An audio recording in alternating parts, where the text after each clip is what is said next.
Hello students, एक बार फिर आपका स्वागत है आपके अपने चैनल एएस एजुकेशन क्लासेज में। तो दोस्तों, इससे पहले जो हमने वीडियो अपलोड किया था, वीडियो जो टॉपिक पढ़ा था वो था ग्रेविटी और ग्रेविटेशनल फोर्स क्या होता है। इट मीन्स ग्रेविटेशनल फोर्स क्या होता है, universal law of gravitational force क्या था, न्यूटन का universal law of gravitational force. तो दोस्तों, अब हम इस वीडियो में डिस्कशन करेंगे acceleration due to gravity. Acceleration due to gravity क्या होता है, यानी कि गुरुत्वीय त्वरण क्या होता है। हिंदी की बात करें तो हम इसे गुरुत्वीय त्वरण बोलते हैं। तो ये क्या होता है, इसकी वैल्यू क्या होती है, जी और स्मॉल जी और कैपिटल जी में क्या डिफरेंस रहता है, वो हम इस वीडियो में जानेंगे। तो दोस्तों, जैसा कि आपने देखा होगा, हम किसी भी ऑब्जेक्ट को ऊपर से नीचे गिराते हैं तो वो तेजी से गति करता हुआ नीचे जाता है। यानी कि जब शुरुआत में इसकी जो वेलोसिटी होती है वो जीरो होती है, यानी कि इनिशियल वेलोसिटी जो होती है उसकी वो जीरो होती है और धीरे धीरे बढ़ती चली जाती है और नीचे जाकर के स्पीड वेलोसिटी इसकी बढ़ जाती है। तो वेलोसिटी में चेंज क्या होता है, वेलोसिटी में चेंज को हम बोलते हैं acceleration. The rate change in velocity is called acceleration. यहाँ पर अर्थ की वजह से एक्सेलरेशन प्रोड्यूस हो रहा है, अर्थ की वजह से एक्सेलरेशन क्रिएट हो रहा है, उसको हम बोलेंगे ग्रेविटेशनल एक्सेलरेशन या एक्सेलरेशन ड्यू टू ग्रेविटी। अर्थ किसी ऑब्जेक्ट को अपनी ओर अट्रैक्ट करती है, उसे हम ग्रेविटेशनल फोर्स बोलते हैं या ग्रेविटी बोलते हैं। और जिस ग्रेविटी में वेलोसिटी में जो चेंज आता है ऑब्जेक्ट की में, उसे हम बोलते हैं एक्सेलरेशन ड्यू टू ग्रेविटी। जब कोई फ्री फॉलिंग ऑब्जेक्ट नीचे गिरती है तो उसके वेलोसिटी में चेंज आता है। शुरुआत की जो इनिशियल वेलोसिटी होती है वो इसकी जीरो होती है और फाइनल वेलोसिटी होगी वो कुछ ना कुछ जरूर होगी। तो वेलोसिटी में जो चेंज होता है उसे हम बोलते हैं एक्सेलरेशन, और अर्थ की वजह से ये एक्सेलरेशन प्रोड्यूस हो रहा है, इसलिए हम बोलते हैं इसको एक्सेलरेशन ड्यू टू ग्रेविटी, गुरुत्वीय त्वरण। तो हम इसकी डेफिनेशन को देखते हैं। तो the acceleration occurring in a falling body, मतलब कोई गिरती हुई object due to gravitational force, gravitational force की वजह से एक्सेलरेशन हो रहा है, उसे हम बोलते हैं एक्सेलरेशन ड्यू टू ग्रेविटी। आपने देखा होगा दोस्तों कि जैसे हम कोई दो ऑब्जेक्ट लें, उनका दोनों का वजन 1 kg लिया, या सॉरी इसका 5 kg ले लो, इसका 1 kg ले लो, तो आपने देखा होगा कि इनको जब हम ऊपर से गिराएंगे एक साथ एक ही समय में तो सबसे पहले नीचे कौन आएगी, तो आपका आंसर होगा 5 kg वाली सबसे पहले आएगी। और ये भी जो हमारे डेली यूज में हमने देखे हैं वो इसके अकॉर्डिंग ये सही है, 5 kg ही सबसे पहले नीचे आएगा और 1 kg का जो वेट है वो थोड़ी देर में आएगा। तो इसका ये जो डेली यूज के लिए तो करेक्ट है, लेकिन इसका जो फिजिक्स में अगर हम देखें तो ये रॉन्ग है, दोनों एक साथ ही आएंगी। जब चाहे आप कितनी भी भारी ऑब्जेक्ट लो चाहे कितनी हल्की ऑब्जेक्ट लो, एक ऑब्जेक्ट ले लिया हमने जिसका वजन है 100 kg 100 kg और एक है उसका वजन है 5 किलो यानी 5 kg, तब हमने इन दोनों को एक साथ ऊपर से गिराया तो ये दोनों ही एक साथ नीचे आएंगे। ऐसा नहीं है कि भारी पहले आए और हल्की है वो बाद में आए, ऐसा नहीं होता है। इसका हम रीजन जानेंगे इसमें। तो जो गुरुत्वीय त्वरण होता है वो किसकी वजह से होता है, जो फोर्स लगाती है अर्थ किसी ऑब्जेक्ट के ऊपर अपनी ओर खींचती है उसे हम गुरुत्वीय त्वरण बोलते हैं।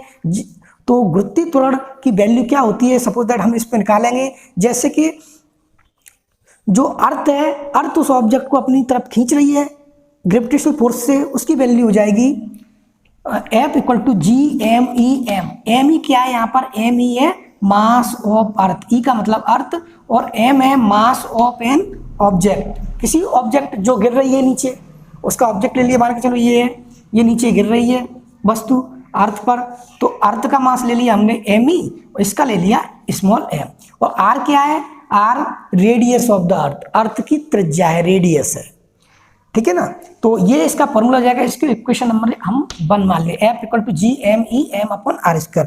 अब acceleration due to gravity, force उसका क्या होगा, उस पर फोर्स कम काम कर रहा है उस ऑब्जेक्ट पे, तो जो फोर्स होता है फोर्स की वैल्यू क्या होती है, F = ma। हमने सेकेंड लॉ ऑफ न्यूटन से पढ़ा था, द्वितीय नियम से पढ़ा था कि F = होता है ma। तो लेकिन एक्सेलरेशन ड्यू टू ग्रेविटी की वजह से हो रहा है, तो एक्सेलरेशन को यहाँ पर हम बोलेंगे ma की जगह, a की जगह हम लिखेंगे g। तो ये इक्वेशन नंबर 2 हो गया।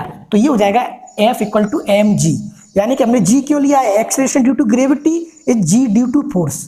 एक्सेलरेशन है ग्रेविटी की वजह से उसको हम ऐसे ए लेते हैं, लेकिन ग्रेविटी की वजह से ले रहे हैं तो हम उसको स्मॉल जी लेंगे। तो ये इक्वेशन नंबर सेकंड। अब इक्वेशन नंबर फर्स्ट और इक्वेशन नंबर के LHS इक्वल है, यानी इधर भी ऐप है इधर ही ऐप है, तो इनके RHS भी इक्वल हो जाएंगे। तो mg equal to G M E M upon R square.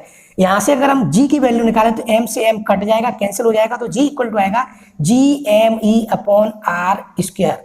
यहाँ पर अगर हम इसकी g की वैल्यू फाइंड आउट करें तो स्मॉल g, तो कैपिटल G की वैल्यू होती है जैसा कि मैंने आपको बताया 6.67 इंटू 10 टू द पावर -11। पिछले वीडियो में हमने पढ़ा था। ये g की वैल्यू जो कैलकुलेट की थी वो हेनरी कैवेंडिश नाम के साइंटिस्ट ने की थी। हेनरी कैवेंडिश सबसे पहले, हेनरी कैवेंडिश नाम के साइंटिस्ट ने इस g की वैल्यू को फाइंड आउट किया था। तो 6.67 into 10 to the power -11 into M mass of earth, mass of earth होता है आपका 6 into 10 to the power 24 kg, तो हमने इसको रख दिया। और रेडियस ऑफ अर्थ होती है 6.4 into 10 to the power 6 metre, यानी कि पृथ्वी की जो त्रिज्या होती है वो 6.4 गुणा 10⁻6 मीटर होती है। लेकिन नीचे इस पे स्क्वायर है तो हमने इस पे भी स्क्वायर लगा दिया। जब इसका हमने मल्टीप्लिकेशन किया, इसको सॉल्व किया, तो ये वैल्यू आई 9.8 metre per second square. G equal to 9.8 metre per second square.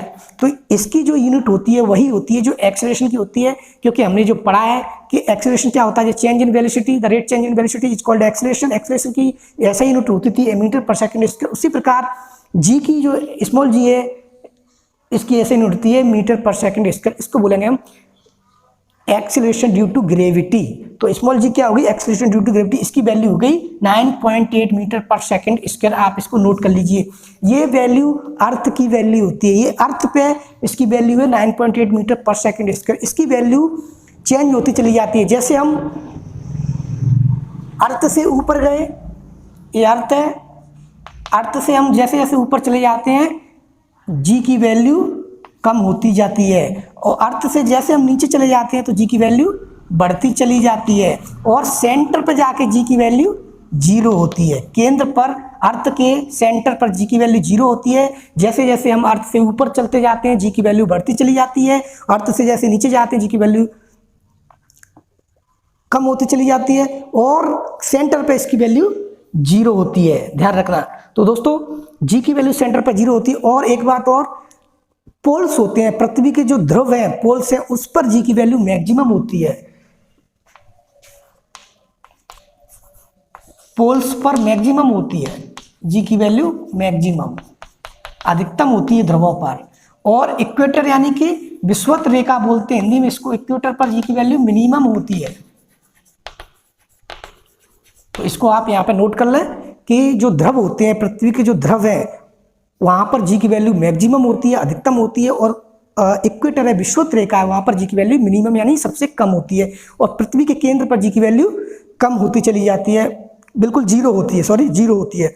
तो पृथ्वी से जैसे हम ऊपर जाएंगे तो जी की वैल्यू कम होती चली जाएगी, नीचे जाएंगे तो जी की वैल्यू कम होती चली जाएगी। अर्थ पर जी की वैल्यू, सरफेस पर जी की वैल्यू 9.8 मीटर पर सेकंड स्क्वायर होती है, और सेंटर पर 0 होती है। तो ये आपको 3-4 केस थे मैंने आपको बता दिए। तो ये जिस प्रकार हमने जी की वैल्यू फाइंड आउट की। अब हम कहीं पर भी अर्थ पर जो जी की वैल्यू लेंगे वो 9.8 मीटर पर सेकंड स्क्वायर लेंगे। अब बात करते हैं हम relationship between G and G. Small G और कैपिटल जी में क्या अंतर रहता है। मैंने आपको बताया था कि जब हम दो ऑब्जेक्ट को जिनके भार अलग अलग हैं, वेट मास अलग अलग है, उनको एक ऊपर से नीचे गिराया तो दोनों एक साथ आते हैं। दोनों एक साथ क्यों आएंगे वो इसका जवाब मैं आपको यहाँ से दूंगा। तो जैसे relationship between G and G, small G और कैपिटल जी में क्या संबंध होता है। तो जैसा कि आपने यहाँ से देखा कि स्मॉल जी और कैपिटल जी में ये संबंध होता है, जी बराबर कैपिटल जी एम अब तो अपॉन आर स्क्वायर। तो यहाँ पे आप देख रहे हो कि इस फॉर्मूले में कि जो स्मॉल जी है वो किस पर डिपेंड कर रही है। एक तो इस पर डिपेंड कर रही है कैपिटल जी पे, इसकी वैल्यू तो फिक्स रहती है हर जगह 6.67 into 10 to the power -11 newton metre per KG square. और मास ऑफ अर्थ, अर्थ के मास पे डिपेंड कर रही है, अर्थ के पृथ्वी के द्रव्यमान पर डिपेंड कर रही है। लेकिन वस्तु के द्रव्यमान पर डिपेंड नहीं कर रही है। वस्तु को जो ऑब्जेक्ट था उसके मास पर डिपेंड नहीं कर रही है। तो ध्यान रखना दोस्तों, जो जी की वैल्यू होती है वो वस्तु के मास पर, ऑब्जेक्ट के मास पर डिपेंड नहीं करती है।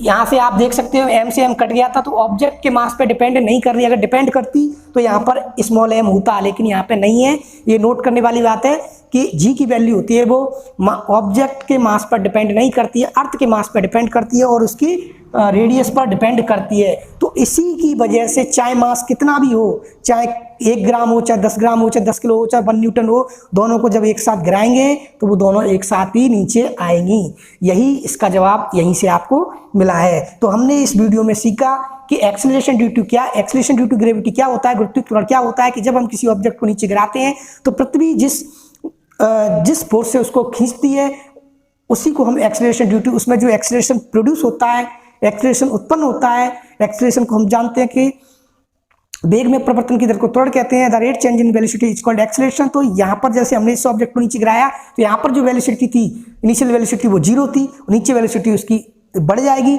इसका मतलब वेलोसिटी में चेंज आ रहा है, वेलोसिटी में चेंज आता है उसको एक्सेलरेशन बोलते हैं, और अर्थ की वजह से आ रहा है इसलिए उसको एक्सेलरेशन ड्यू टू ग्रेविटी बोल रहे हैं। अर्थ ग्रेविटेशनल फोर्स की वजह से आ रहा है इसलिए उसको एक्सेलरेशन ड्यू टू ग्रेविटी बोल रहे हैं। तो हमने इसकी वैल्यू फाइंड आउट की, वैल्यू आई इसकी 9.8 मीटर पर सेकंड स्क्वायर।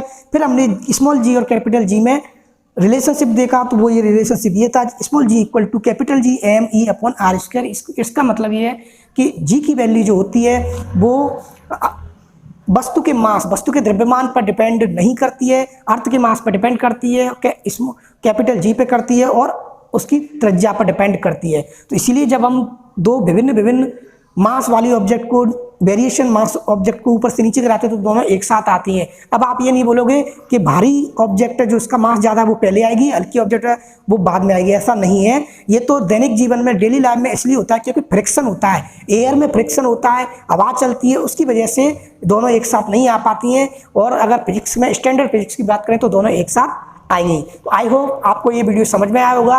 अगले वीडियो में हम मिलेंगे एक और बहुत ही कंफ्यूजिंग टॉपिक के साथ, जिसका नाम है मास और वेट में क्या डिफरेंस होता है। What is the difference between mass और वेट, द्रव्यमान और भार में क्या अंतर होता है। सबसे ज़्यादा कंफ्यूजिंग टॉपिक रहता है ये, हम जान नहीं पाते कि मास क्या होता है, वेट क्या होता है, द्रव्यमान क्या होता है, भार क्या होता है, इन दोनों में क्या अंतर है। तो वो अगले वीडियो में हम जानेंगे। जुड़े रहिए हमारे साथ। अगर वीडियो आपको पसंद आया हो तो लाइक जरूर करें, शेयर करें और चैनल को सब्सक्राइब जरूर करें। जय हिंद, जय भारत।